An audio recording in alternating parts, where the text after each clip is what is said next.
Finally, my first 5-star book of the year. It only took until what, March? Doesn't matter. Let's get into it.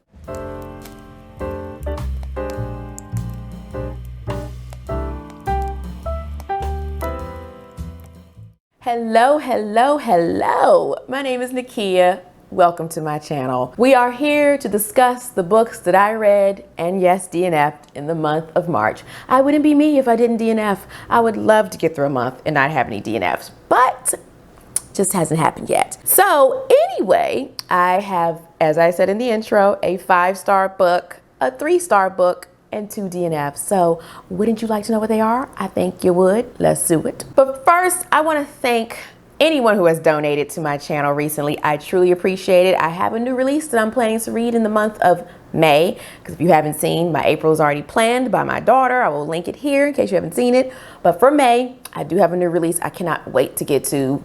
It took me long enough to get to it, but it's going to finally happen. And I use all of your donations towards that, as I also say, towards coffee and tea and all those good things. So thank you so much. And thank you to those who comment on my videos. I really appreciate that. You don't know, but when I post, of course, I see the numbers going up. But for all I know, people just click on it and save it for later, because I do that sometimes. But when I get the comments rolling in, that's when I know what you think, if you like it, how you feel about it, all that good stuff that you're actually watching. So I appreciate the comments, and when I get those first ones in, they really mean a lot to me. So thank you, thank you. And now let's get into the books. So we're gonna start with the book that I started the month with, and that is Finley Donovan Knocks 'Em Dead. You know I could not wait to read this book. I've been waiting since I finished the last one last year. But yeah, so in case you don't know, this is the sequel to Finley Donovan is Killing 'Em. I think that's the name. I get these two confused. But in the first book, we're following this writer who writes thriller mystery books with a little bit of romance sprinkled in. And she has a meeting with her agent, and she's discussing the plot for her new book. A woman overhears at the next table and thinks she's a woman who's for hire to murder people. So she propositions her for a large sum of cash to dispose of her husband. And some things ensue in that first book. And then the first one left off on a cliffhanger, which is right where the second one picks up. Now, for me, unfortunately, this one was not as good as the first one. The stakes were just way higher in the first one because it was all about her and how she was going to handle the situation with being asked to kill someone when she's not a murderer, and then the things that happened along the way, things she got tangled up in. You know, I was concerned for her, like, what is she gonna do? I was on the edge of my seat every chapter.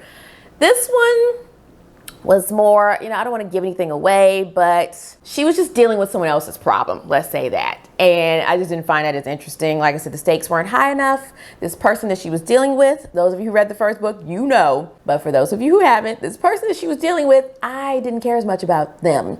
So, of course, it was still entertaining. I still love the writing. I still love Finley as a character and her buddy Vero. But like I said, just the whole situation that was being dealt with throughout this whole book just was not holding my attention enough. Like, I wasn't running back to the book. I still wanted to read it, but it wasn't as exciting. And her little love triangle that was continuing from the first book, there were parts that got vomit worthy for me. Let me give you a little taste. Let me put this down. I wrote down one quote in my journal. There was a line that says, "He grinned, his low moan rumbling against my lips." Then I also have one straight from my Kindle. It was just the descriptions of the guys and stuff like that. It was just making me laugh, and I don't think it's supposed to be laughable. Maybe it is. This is a description of a scent. The enticing aromas of coffee and spearmint tangled with the spice of his aftershave. If I closed my eyes, I'd probably smell the upholstery of his car. My mouth went dry. Sure, okay. Coffee and spearmint with spice from aftershave. That's not enticing to me. There was another one where she mentioned nutmeg and wood smoke, and I was like, what? That is weird. I'd like that in a dessert or something, but not a man. But anyway, that's just me, maybe. So like I said, that luckily did not continue throughout the whole book. There was parts where that dropped off, but when it was there, it was just a little bit on my nerves. And by the end, I was over it with these three. I was like, none of you need to be together. The end. Let's move on. So at the end of the day, I ended up giving this book 3 stars. it pains me, but it was just okay. Like I said, not as good as the first one. This will definitely not be on a favorites list this year. I did read the author's acknowledgement section where she talked about writing this book during, you know, tumultuous times. And I think that did affect this one. So I'm hoping the next one will be better and that she will be in a better space to write a better book for us. So let's move on to a DNF of the month. Okay, next up, we have one of my most anticipated 2022 book releases, and I'm speaking of Dead Silence by S.A. Barnes. Now, you don't know, I have been on the hunt for a sci-fi horror book for so long because I love the movie Event Horizon, The Thing I love. So I was just like, can I find a good sci-fi horror book? And the answer is, I'm still looking. What I can tell you about this book is that we have a group of folks, a crew, who are sent on a mission. They discover this ghost ship that's been missing or whatever, and they go to try to find some treasures and stuff on there to take back so they can prove they found this ship that's been missing for so long. And turns out the ship is haunted, I guess. I didn't get that far. I DNF'd this on page 18, chapter 3. And let me tell you, it was a struggle to get to chapter 3. Like, chapter 2 dragged for me. And I'm so sorry. I'm so disappointed. Oh, this one pains me. Let me tell you some of the things I wrote down. Did not like the writing style. No character development. Unlikable, mean characters. Everyone's just mean to each other. And we're thrown in, so I'm not sure why. And as I already said, struggled to get through the second chapter.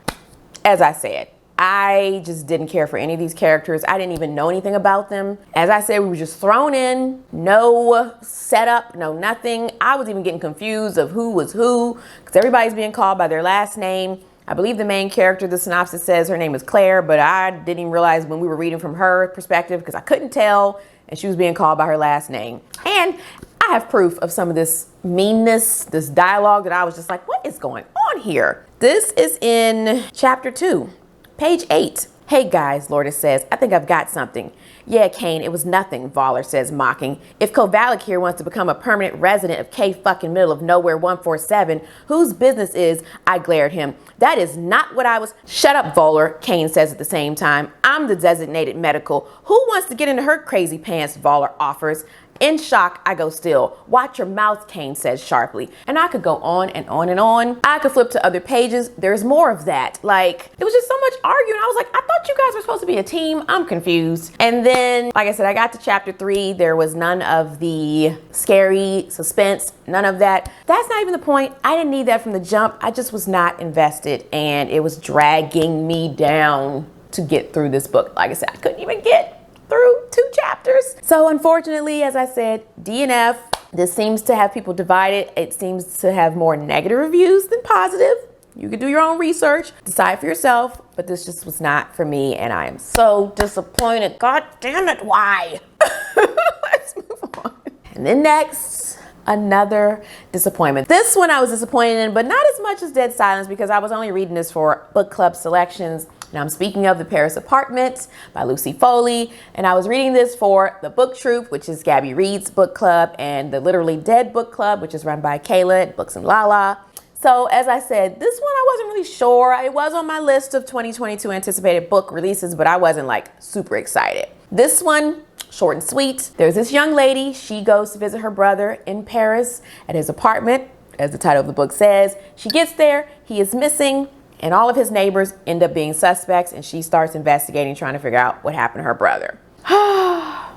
This one was so boring. Boring, uninteresting. I just was like, this is a thriller? Second DNF of the month. I'm sorry. I just usually don't do well with new releases. I DNF'd this on page 23 at 12%. This is what I wrote down in my journal. Too many POVs, confusing, didn't care about anyone but the sister, and I didn't even care about the missing brother. Wasn't enough of the sister for my liking. And I would read a chapter of this at night before I went to bed. I would read it on my Kindle, and by the next day, I could remember anything I read.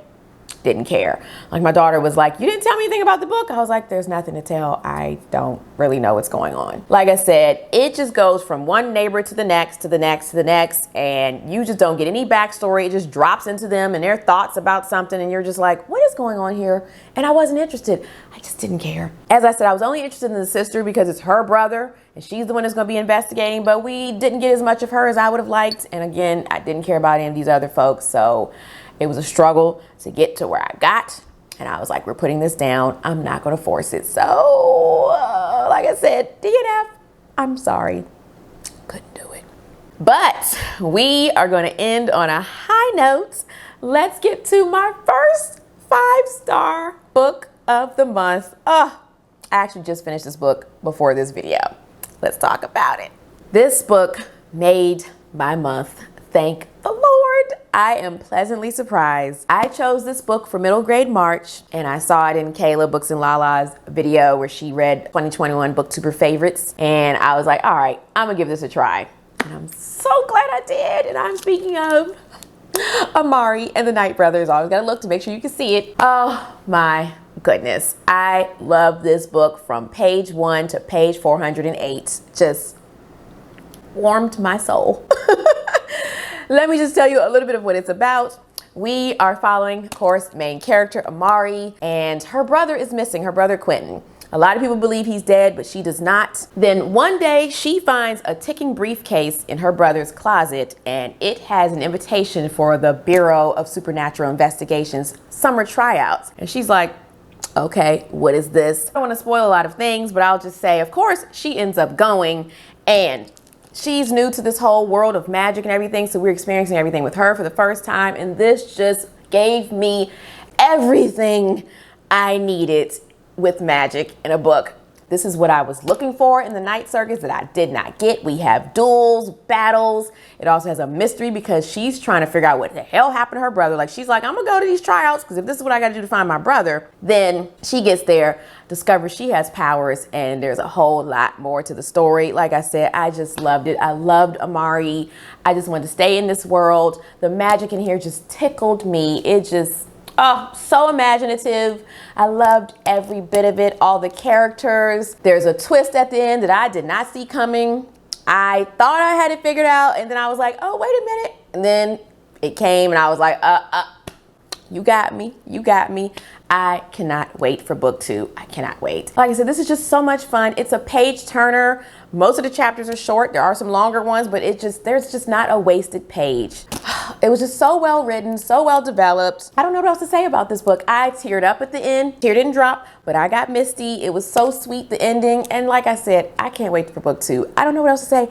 I don't want to spoil a lot of things, but I highly recommend this book. And as I said, I'm so glad I read this for middle grade March. If you have any other recommendations that are anywhere near similar to this with magic and, you know, all these supernatural creatures and things like that, let me know down below. I have some that I have my eye on, but like I said, I don't know. I just really enjoyed this book. New favorite book of all time. Let's move on.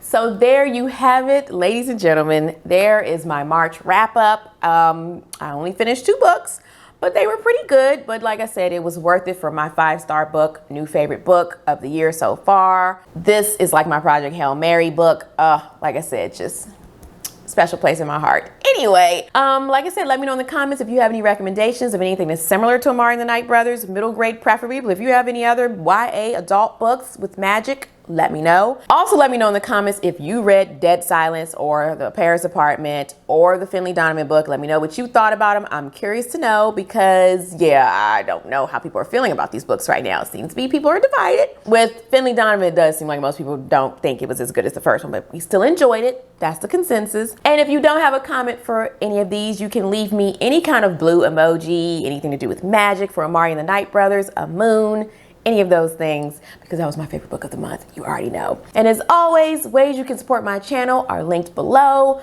As I said, you can donate towards ebooks for new releases, towards coffee, tea, all that good stuff. Like I said, my Ko-fi account is always linked below. And I think that's it. So until next time, snuggle up in your hideaway with a good book like Amari and the Knight Brothers. Unplug as much as possible. Be kind to all kind. and I will see you in the next video. Bye.